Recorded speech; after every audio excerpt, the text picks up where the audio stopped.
No. Let's try something else. Hit it, Joe. Three idiots sharing memories with fans who watched the show. It's the best of both our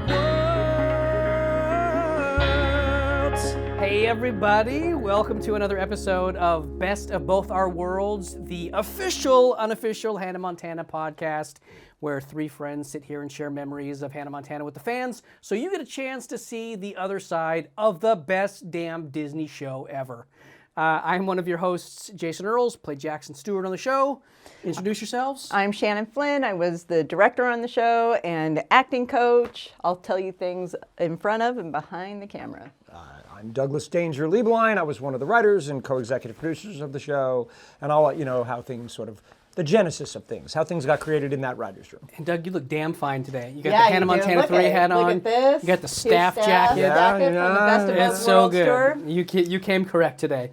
So Shannon, a lot of people don't necessarily know how the director stuff works on these shows. It's not the same director that does everyone. So how did that work for you? Basically, I think it's in order to bring a bunch of perspectives and different points of view, and people have different strengths as a director. And so over the course of a season, there are lots of different directors that will come and direct multiple episodes over the course of a season, and it affords the opportunity for somebody to bring a fresh eye to the stuff that we're doing, and we just don't get mired into this. So when I was shadowing, I was able to see how the directors were working with the actors and stuff like that before. And you had the benefit of not only you would come in to direct some weeks, but you were there the other weeks too as an acting coach. That is correct. As the so you had acting that coach, I was benefit. And shadowing is just sort of the formal process of hanging out, observing another director while they're That is doing the correct. thing, knowing that you have the intention of or are scheduled to direct in the future. That's correct. Yeah, great. That's exactly right. So we're going to start off with our sweet little niblets today. Shanny, you've got your 20-year retrospective. Yeah, I know, What because you got? the show premiered 20 years ago, so we just thought we'd pick one little thing that was a cultural phenomenon 20 years ago. 20 years ago? Wii. The Wii gaming system was a thing 20 years ago. Playing with your Wii was Playing huge with your back Wii was then. huge. Playing with your Wii is always huge. I still occasionally play with my Wii. Not as often, the technology has evolved, but I gotta say, It it was a big deal. It was a big deal for me back in the day. was. Okay, so for me, my sweet little niblet is actually about a new character in this episode. This was the first time that we saw Danzig. In an episode. Yeah. And my little niblet is, what is the thing that most people don't know about the actor who played the part?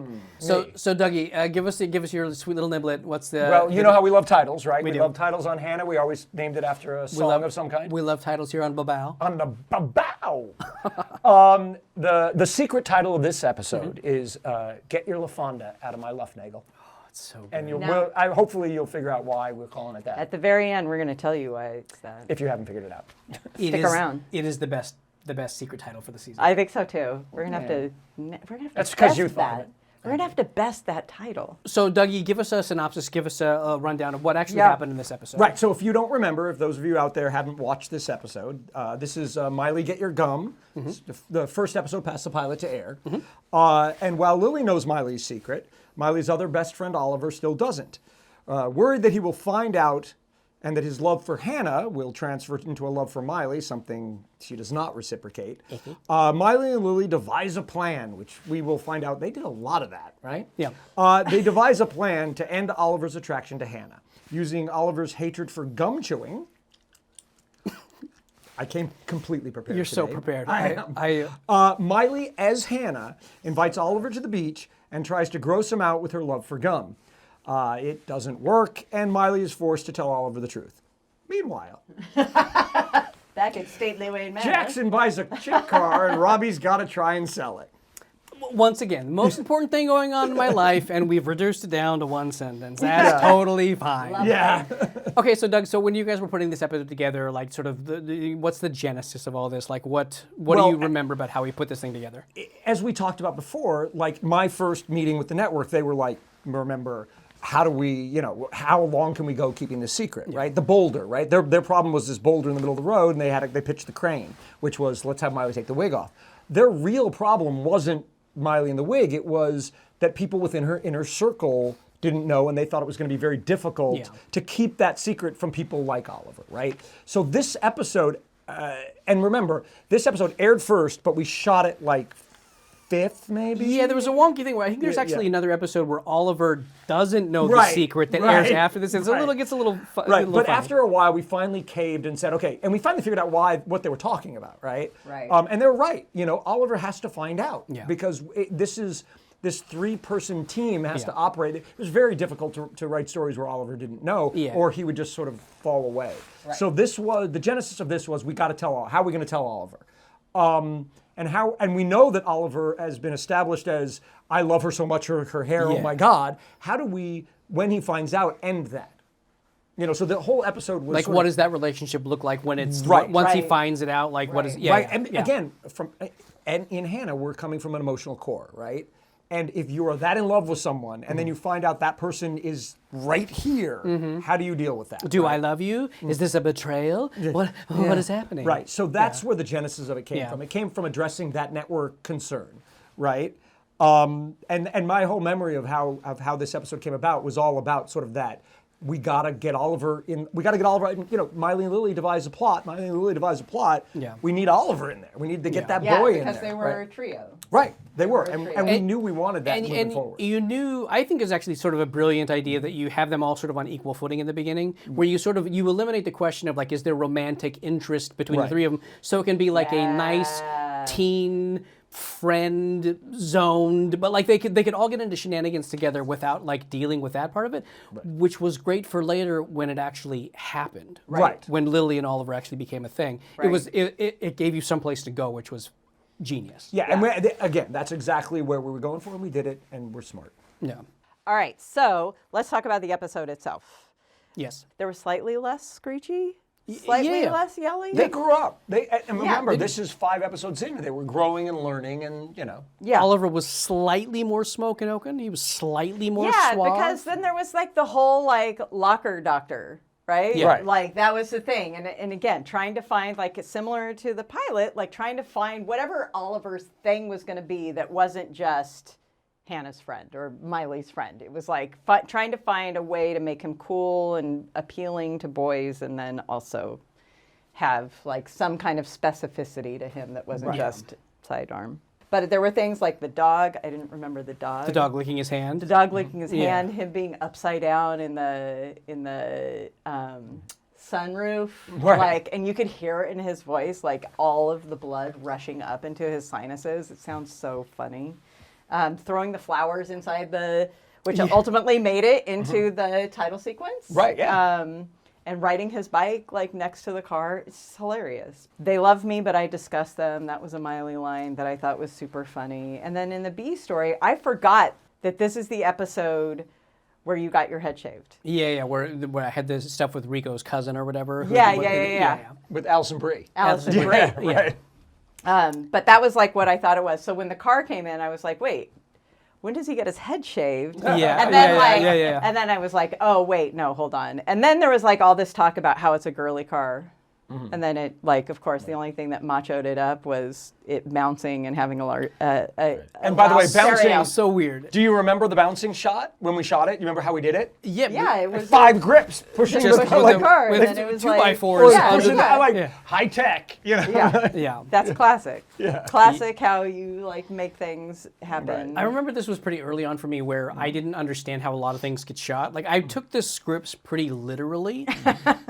So, like, when I was like, oh, they're in a limo and they're driving and Oliver's on a bike and he's I'm like, where are we going to shoot that? I didn't realize that there was like ways you could make that look right on stage. Or like, how the fark is Miley going to blow a bubble big enough? Right. And how are they going to make the explosion happen on his face? Like, I didn't understand that they were going to like do all that stuff with visual post, effects. yeah. And speaking of that episode where I get my head shaved, like, I was like, I'm not shaving my head for this show. I was like, I don't know how they're going to shoot this, but I am not shaving my head for this. Oh my God. So I took Jason? everything really, really literally in those scripts because I didn't get the technical side of it yet. But also, we're theater kids, right? Yeah. Right. So it's like, how are you gonna put a bald cap on somebody in such a short period of time? Yeah. Right. Like it has to happen in real time. I didn't understand the concept of a bald cap. We'll make sure that But what about you, cover Jay? it. What do you remember from Was that? there anything else from Oh the... yeah, and sorry. also that was the first Danzig and Cooper. Oh, right, episode. yes, it was Danzig and Cooper. I didn't realize that they came on so early in the series. Well, they did. Again, we shot it out of order. No, so, but I'm saying yeah. but still, it was still 102. Cooper had to come on early because he went away early. Yeah, Cooper We is went like... through Friends fast. Yeah. And I was shocked by the fact we named the dog Thor. And then we named then your later friend. on, my friend was Thor, yeah. like 2 seasons later. Yeah, well, okay. Yeah. The Cooper thing was always surprising to me because I actually really liked Cooper. And I thought Cooper, like for Jackson, we tried a couple of different versions of Friends, right? There was like grounded, not so overtly funny, and then Jackson. Right. And then there was like over the top Friends like Thor. Yeah. And then suddenly Jackson was the straight man. And I obviously had a preference. Well, I liked being the funny one as opposed to like being so... You couldn't have two crazy people in the same scene because then it became cartoony and we weren't doing the grounded like Hannah thing. Right. And we tried over and over to get you a friend, and we fought what we knew was real, which is Rico is your buddy. and Rico ended up being like the best solution to Right, all of it. Rico is your partner in crime because you're both funny. But I did, and actually it is interesting how that worked. Like we were both over the top, and we could play as equals in those scenes. Right. Every time we tried to do with my friend, like it never like worked for me. Yeah. Although that being said, I loved Cooper. I really liked doing scenes with Andre Jamal Kinney. I believe was. He's great. But again, back to that core, Moises could make big real. Yeah. You could make big real. Yeah. And also, that it works. was funny to have somebody smaller than Jackson. Right. That was Dude. like such. I was like, I tower over you. I mean, I wish we were already doing the Rico. But my favorite thing to do, I used to literally pick him up over my head, and I would throw him off the back of the berm in the Rico set. yeah. Tell us that. Well, there was a giant crash you pad can back tell there, there so it was was a okay. Yeah, Don't that's. after the I remember after there the was core in somebody- the house. No, you never lifted him more than 2 feet off the ground ever on that loved show. it. That is a I loved it. lie. Okay. So that So- was it. Those were my that was it. Oh, and just a little sweet niblet on that was that Danzig, the character of Danzig, was named after Steve Peterman's writing partner, Gary Danzig. Right. Yeah. Who ended up not doing the show with us. Correct. He was on the pilot. But was instrumental in making the pilot Yes, work. instrumental in Yes. making the pilot, but ended up not going out. I like to believe that he helped assassinate Fletcher and helped make Sure. the decision. I to think let that Fletcher there was go. I a agree. lot. Yeah. For me, like I remember, this is going to sound probably a little dickish, but I remember reading the script for this one, and I was a little disappointed that I was in the B story. Because like I again, we shot these a little out of order, and I think the one we did before this was in the movie theater where we all Yes. snuck out, super sneak, and I loved being in the scenes with Miley and Lily and all, like being part of the shenanigans, and it was just like it was so my vibe. And I had so much fun on that episode. And then when I was like, "Oh, I don't have anything to do with anything in this episode," I at first I was just disappointed. Just so you know, Yeah. we would have loved to have you in every Miley story so that at the end there was that family moment. Yeah. But we, by design, used you in B stories so that we could get them off the stage. I know. Right. So you had to be, we didn't want to do it. We had to do it. There was also a bit of like redundancy. Like if you had me and Oliver as like the other boy energy, and like it would end up being a lot. Yeah. And you wanted them, since they were all the same Well, you age, could've- to like have their own stories. Do you know Well, what I mean? yeah, but you weren't bound to kid hours. Yeah. We could shoot you at 8 or 9 o'clock at night. Yeah. We could shoot you at a 12-hour day. We could, right. First in and last out, I believe it was Yeah, called. that was you. Just like the Yeah. Marines. Right. So I did have a little bit of like, I was a little bummed at first. I remember having that reaction to it. And it's also like an adjustment. Like you're like, oh, I guess my new friend is Cooper, and like now that's where I live now. Yeah. But he ended up being like awesome, and I really enjoyed the scenes with him. And I didn't know what to expect. I was still at that point pretty intimidated by Billy. And doing most of my scenes with him, I was like, is he Interesting. going to think I'm funny? Is he going to like go with the bits? Like, what is that going to be like? Because I was still trying to figure out the dynamic between, Miley and him obviously had an entire lifetime of history, and so their chemistry was really good. And that imposter syndrome, another place where it crept in, I was like, is anybody going to believe that I'm the brother? Like, does he? Do we have that right energy? But this episode actually eased a lot of those fears because it was just a silly little B story with me getting the car. This episode also really highlighted for me like what a good straight man like Billy Ray was. Right. Yeah. Oh yeah. You know, like I could get all like wound up about the car, and he was like even keeled. So then when he had a Until he reaction at the wasn't, end, yeah. which is a great turn for him. Yeah. Right. I didn't really understand who Jackson was yet. Like, is Jackson dumb? Is Jackson just lazy and has a little ADD? But the beat of him being so excited about having earned enough money to buy the car himself, I thought that was something that I really grabbed onto. It sort of gave you an insight into like, oh no, he's like, he is motivated. He's motivated by specific things. His heart's in the right place. But the fact that he had so much pride in that, I took that as he's like a pretty good guy, actually. Yeah, and what I would say too is that it's like, if the whole conceit for the, for the Stewart family was to be normal, right? Then Jackson having a job and Jackson earning his own money and Jackson not riding on the coattails of his sister makes sense. And just so you know, we tried to write everything from life experience, from a real thing. Yeah. When I was 18 years old, I bought my first car with like some money that I had earned and stuff, and I got reamed by the car. He was like, if you only paid this amount of money, and I came home with this car thinking, I got a great deal, and my dad was like, you idiot. You realize you're paying this low payment for the next 4,000 years. Yeah. Like I got reamed. My dad had to rescue me, and I had my tail between my legs. It didn't seem weird that you could buy a car for $14 a month for a decade and a half. A convertible Toyota Celica. 50% interest? Yeah, no, so everything comes from a real place, and you latch on to that moment, right? That moment where I was so proud. Yeah. And then crushed because I had made a stupid decision. There was a little niblet about the car too. I don't know if you realize this. Do you know what color the car was in that episode? It was like red. It's red. It's red. Yeah, yeah. Do you know what color that car actually is for the series? No. It's blue. Whenever we saw it again in the Oh, future, really? it was blue. Like when we shot that one outside of the stage. Yeah. Oh no, I don't remember that. When it broke down. Yeah, the car changes color like a little. I think we probably couldn't get another convertible rabbit. 100%. Yeah. You said something that was right about this. That was Jackson being proud of himself and stuff like that. What else was right? Yeah, so I think we do quite a few things right in this episode. I think it's brilliant that Lily gets to be Lola, so that way she is able to hang out in the Hannah world without it turning into like unnecessarily complicated. Right. So the fact that Lola exists is fantastic, and I love that down the road we get Mike Stanley, which is.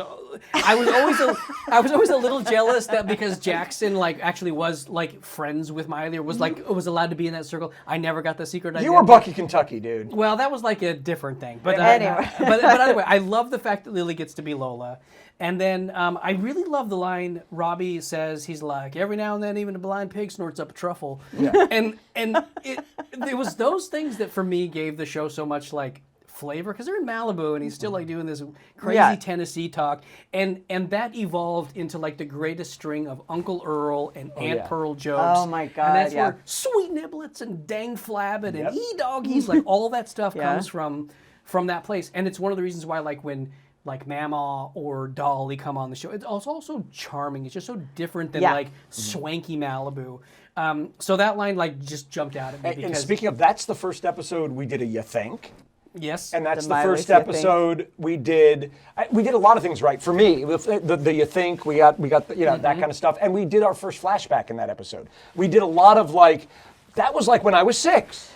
And that was our first one. Flashbacks. Yeah. And, which also led to the it's over there. That's like the best. But by the end of the show, we were like poking fun at so many of our own devices. I was like, this is great. This is great. So Shanny, what did you think we did right in this episode? I loved how silly Mitchell was, like how silly he could be, and like but still maintain this kind of lack of self-awareness of like kind of what a dork he is. And that it also like showed a lot of potential for who this character of Oliver would become. So like all of that groundwork that was being laid for him was amazing. What did we do wrong? Okay, so for me, I felt pretty strong. I love Danzig. He's one of my favorite characters in the whole show, and we leaned way too hard into fat jokes with him. Oh God, yes. He's so funny. There's so many other ways we could have like attacked him in that stuff. That like the idea of Billy Ray coming at him so directly with it was a little off-putting for me. That was one of my big things that we did wrong. Piggybacking on that is that wasn't a joke. He just said you're fat. Yeah. Like, it wasn't even a joke. It was so and I was sort of embarrassed watching it, you know, and that was one of them. One of those things was we just called him fat. And it's such a disservice to him because he is so funny. He is. He's such a great actor, and the character is so funny. And again, it's a really clean relationship. He is the antagonistic neighbor. We have plenty of things to fight about. So I thought it really did a disservice to that. The other thing that I thought we did really wrong, and again, because I didn't understand how any of this stuff worked, the gum visual effect looks terrible. Terrible. It's borderline offensive. That like, but again, it's Disney, so Did you see her flying in the chicken suit? Did you see it flying in the chicken suit? Yeah, I mean, I get we're not shooting the Avengers. It's 2006, and we didn't have Lord of the Rings money, so. But this was definitely a place where like I was taking everything way too literally, and I didn't understand how anything was going to be shot. Yeah. And then when I saw it, I was like, there was probably a better way to shoot that. Also that gum was nasty. Yeah. That black. I know that there was like this desire to kind of create something that was even nastier than it needed to be, but like her mouth turning black was like really. I'm also one of those people. I don't know what is that term for? Is it miso? You have like the thing where like hearing people chew, it fills me with like an inner disgust and rage. Yes. Like I genuinely, I've never wanted to like divorce my partner more than listening to them eat a bag of chips. Yes. I love you, baby. I love you so much. Like you're the light of my life. But sweet Jesus. You just say Funyun. No. Just say Funyun. Funyun. Like that's how bad it is. I thought you for were me. going to hit me. No, that's why when you were no, telling me to Funyun. do something, I don't. Dorito. No, I got you. Yeah. Come on. Oh my God. Gotcha. Yeah. I thought, I go back to Danzig. Not only we make fact jokes, but we wimped out. Look, let's be honest. We threw that line in about my wife, blah, blah, blah, because we needed to tell the audience, hey, this guy's not gay, when clearly the character is written, we just should have leaned into it. They wouldn't let us. We were too afraid of it. And you don't even have to lean into it. Just let him be like a Let him gay be character. himself. Like Yeah, without even yeah. having, you don't hang a lantern on it. Just let him be a gay Let him character. be, Right, and that was the thing we wrote correctly. I thought we did a great job of, as opposed to Fermin, his humor didn't come from his sexuality in any way. It just came from his persnicketyness And being a mean neighbor. being a mean neighbor. Yeah. And he was a real, well-rounded character. And we could have made him real and more natural, but we shied away from it and did this fakey thing. And I thought we did that wrong. What about you, Shanny? What didn't work for you? I did. You know, honestly, the gum flashback just didn't. Yeah. It wasn't enough to. It wasn't enough to say that The old that's lady what is was, spit- spitting because it was so like I remember watching it and going like, oh, she's really trying to get that gum out of her mouth and drop it on a baby, Yeah. and that's what gave him this this. It felt like trauma? a Disney excuse for something where you're just sort of like, again, you sort of like sometimes you run through the bees, like you just like, the lowest common denominator. How quickly can we get past this and just establish something gum related we can use to try to gross them out? Yeah. But it fell flat a bit. Weak sauce. Anything we would do different? I think we've sort of talked about this a little bit as far as like what we would do different. I would definitely tinker with the Danzig stuff. Yeah. Right. Me too. I think he deserved better than that. But again, I think we lay a lot of great foundation for the show. So I wouldn't tinker too much with it. I would, from a writer's perspective, we put so much pressure on ourselves in that room to get everything. We thought we had one shot at it, right? Yeah. I cannot tell you how long we argued over what color Lola's wig should be. Yeah. Because we thought Lola's wig would always be red. Miley's wig's always blonde. Lola's wig will be red forever. And if we make the wrong decision now, we're stuck with it. Yeah. And we probably, going back to the gum, we probably spent too little time worrying about that logic and pitching something that might have been better, and too much time creating a character that, look, Lola evolved with Lily, right? And with Emily as an actress, right? Yeah. And we didn't know that ahead of time. And we should have just taken the pressure off ourselves and not worried about that kind of stuff and worried more about better storytelling. And Did that she kind of have stuff. any input in like the looks? Do you remember at all whether or not she like, if there was like 4 different outfit options, did she go like, I like these 2 and was able to push for it, or was it just sort of like? If I had to guess, I would say probably not. Yeah. Because there was it was unusual for an actor. There was that a early lot in of a other series. voices in that room. I remember Yeah. that. Yeah. That- Especially wardrobe. There were a lot of voices in the wardrobe room, and I would imagine Emily at 13, wouldn't have been one of them. It felt like there was also always like the Disney side of it, which was Right. like, if there's a way we can eventually market this or merchandise this or turn it into a toy or turn it into a book or turn it into a game, like the aesthetic served that oftentimes more than. Well, we didn't make the show to entertain children. We made the show to sell to wigs sell and stuff. little microphones. And we I did mean, a let's be honest. We did a great job. We sold like $1 billion a year worth of Yes. stuff. So, So we did our job. anything you do different there, No. Shani? No, actually, I thought it was a really good Yeah. episode. I think a grosser gum moment. as we, we said we, before. we were slowly evolving and getting our pacing and getting our footing. Yeah. And again, it aired second, but we shot it later down the road. So But you that's can what already see the kids getting better. Yeah. Yeah, which was great because then you could have better acting in Right. a very crucial episode. Right. That's what they wanted. They wanted Yeah. us to front load so people got hooked. Yeah. And we did it because All that's right, what we all did. right, beautiful people. We have a couple of audience questions.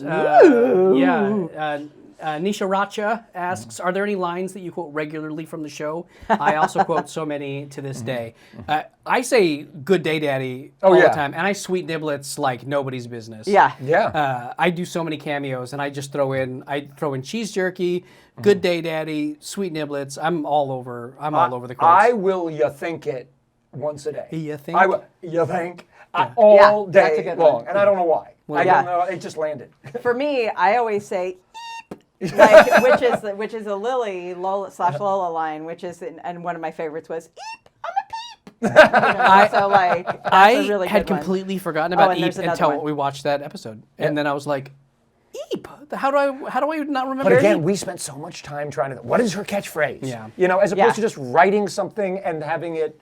What we learned later on is just write it, and it will just evolve. And they will come. The Yeah. other one is Jason saying, I have to poop.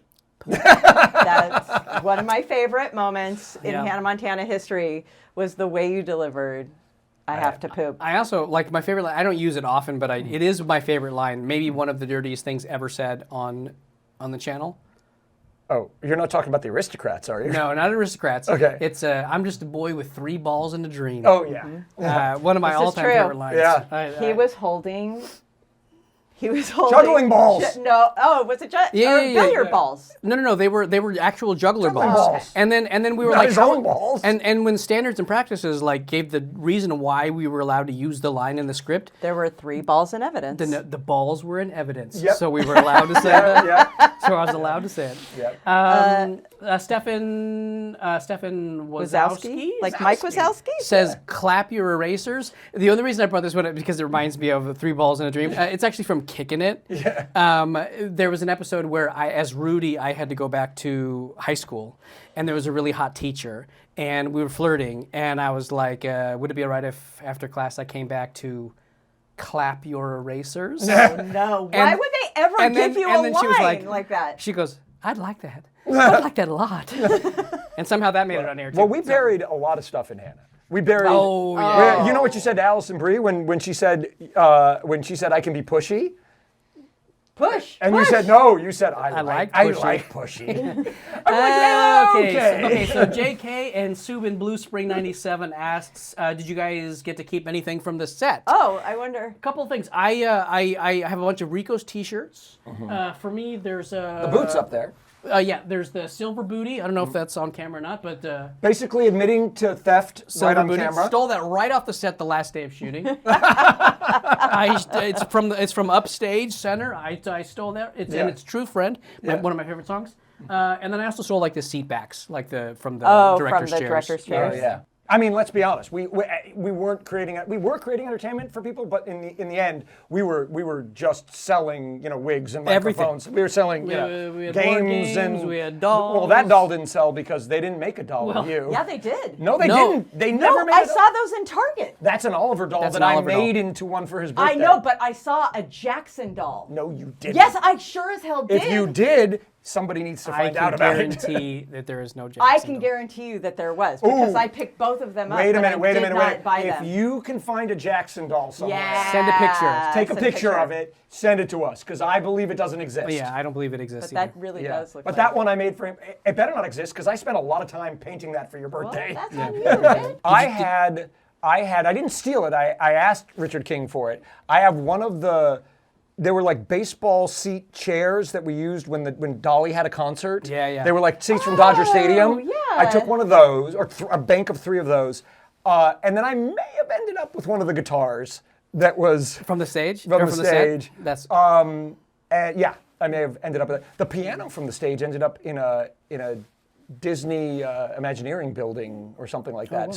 A friend of mine sent me a picture the other day, like about 6 months ago. Did you steal anything? I stole nothing from the set because I am a perfect angel. You're a good What person. were you given? You are such a good person. Honestly, nothing. But you have an Emmy, and we paid the price. Okay, so let's answer the Sweeeet Niblet. We Okay. have the Danzig Sweeeet Niblet. Okay. What is the unique thing about the actor that a lot of people don't know? Does anybody want to answer? I know. What's the answer? He's a twin. He is a twin. And his twin Danzig played one role. His twin played the same role. Yep. When we couldn't book him. Yeah. We had a great moment where we were writing this role, and then casting came in and said, he's not available. And we were like, oh, and they went, but his brother will play the part. And we're like, his brother brother? can't play the part, guys. Guys, people are going to find out. And then he showed up, and we were like, you're fucking with It's us. Peter And and then- Peter and Paul. Peter and Paul. and then later, Yeah. the twins showed up together, Right. one as Danzig and one one as as- Danzig's sister. Right. We didn't do that in split screen. We did that That live. was They were literally both of we them. finally got Yeah. them both. And if you go back and watch it, one of them actually plays Danzig a little nasty or a little Yeah. meaner, and the other one a little less so. That's true. So it is really fun to go back and sort of take it on. my favorite picture, and I'll find it somewhere, is me and Andrew Green with the 2 Danzigs, which is a so great good. picture. Okay, so will you explain to us the Lufanda? I don't know if I can explain Okay. it. Okay, so Get your Lufanda Lola's- out of my Luftnagle. Yeah. Yes. Now, I don't know if I can explain it because I don't know if I'll I don't know explain it. why. You know what? Why did we do I'll it? explain it. Yeah, okay. I'll explain it. I'll do it faster.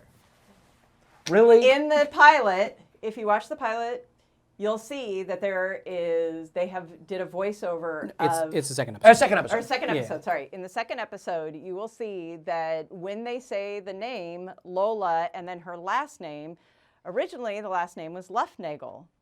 But they did a voiceover and changed the name to Lufanda. So if you watch it on Disney Plus, Right. they dub it over Lufanda. But the thing I Lufanda. can't explain is we, in the writer's room, made her Lola Luftnagle. Luftnagle. And that's what So- we wrote as her cover thing. And then she said it when we shot it, and For all whatever the future, reason- all the future episodes, she's Lola Luftnagle. So But it is the only time in the whole series that her name Is is Lola Lola Lufanda. Lufanda. And if you watch the episode on XD and you have the subtitles on, the subtitle actually says Luftnagle. Right, It because that's doesn't what the say script Lufanda. says. Right. So, now I know there must have been a legal thing that happened. Right, That got worked out. That Yeah, got who worked out. cares? All I just know is get your Lufanda out of my Luftnagle. Yeah. Okay, Shani, you got Okay, a I have little a tag for question. us? I have a question Yep. for you guys. Okay. So this was an episode about meeting a celebrity, right? So technically, Oliver meets Hannah Montana in person and then realizes that it's Miley, so it's a real person. Who did you meet that you knew, that you held in high regard as a celebrity, that you realized that they were just a real person, flesh and blood? But for me, immediately Dolly Parton. Yes. The biggest star in the world, has written more hits for more people than anyone. 100%. And I assumed there was going to be an air of somebody who knew that they had done those things. And she showed up on set and she was the nicest most grounded, beautiful person I'd 100%. ever been around. And I was humbled that somebody that successful could be that down to earth and that kind of wonderful. I'm gonna piggyback on that one too. I mean, I have one, but that she would not all the guest stars would go back to their dressing room when they shot after they shot scenes. She would hang out and watch other people rehearsing. She was so kind and so generous and just wanted to hang out. I was just blown away. A gem. I have a sad one though. A very sad one was Rob Reiner. Oh yes, when he came. Rob Reiner came to the show and he played a director on the show, and he was so funny and he was so kind. And his daughter was with him, right? And we threw her in background. On the beach. Romy. Do you know what? Yeah. Do you know what? Her name's Romy. Yeah. Oh, do you know what? Do you know what he said to us? He came over in between scenes and he was like, "Where are the writers? Where are the writers?" He goes, "I gotta hang out with the writers." I'm a writer. And we're like, "No, you're not." And he did. And he just wanted to hang out with us. He just hang out at Video Village, like in the very back, like, and just was laughing. And he was such a and Rob Reiner to me was like this guy, dude. And but to be able to sit and just talk to him, and I would run lines with him, and he was like great, and he just what a sweetheart. Quick Rob Reiner story. We wrote a joke for him. It didn't work, and I had in the back of my head the Princess Bride joke. Talk about a rodent of unusual size when he talked about his aunt, and I said, "I'm going to pitch that joke to Rob Reiner," and Andrew Green was like, "No, you're not." And I go, I'm going to pitch it to him. And I pitched it to him thinking it would be, and he thought it was funny. But can I say that? Can I do that? Can I say that? He went out and he nailed it. Who was your favorite guest star? Or if you could just tell us, who is somebody that you've met in real person, that tell us on our socials or tell us in the comments below, who is somebody that you met? Yeah, and if you met me, let me know if I was an asshole or if I was actually a pretty decent dude. I don't know. I try to be cool, but I don't know. I will be the first person in that comment. Yeah. Because tell us if there was somebody on the show that you would want us to talk about. That we'll give you the straight up. We'll give you straight up what that person was like. Or even try to get them on as a guest. We'll see. That's a good idea too. Yeah, let us know who we should have on. Yeah, we can do it. All right. Take us home, Shanny. This brings us to the end of our time together for get your Lufanda out of my Luftnagle. But that being said, thank you. Thank you for taking the time to hang with us. And we want you to smash all those buttons, subscribe, turn on the notifications. Ring the bell. Ring the bell. You guys didn't do this for I'm sorry. No. You weren't going to say it. We're mansplaining. No, don't. Okay, all right. Continue. We're going to gang up on you in every episode. No. Keep going. Knuckleheads. Anyway, don't forget to use our hashtag, which is... Babow. Babow works. That's a good one. Babow. Top? No, just Babow. Or Best of Both Our Worlds. Best of Both Our Worlds podcast. And just let us know if there's anything else that you would want us to talk about on future episodes, if there are questions that you would want us to answer too. And with that, I say, good day, Daddy. I say good day. Woo! I'm going to make you guys do that every time. It's the best. The best about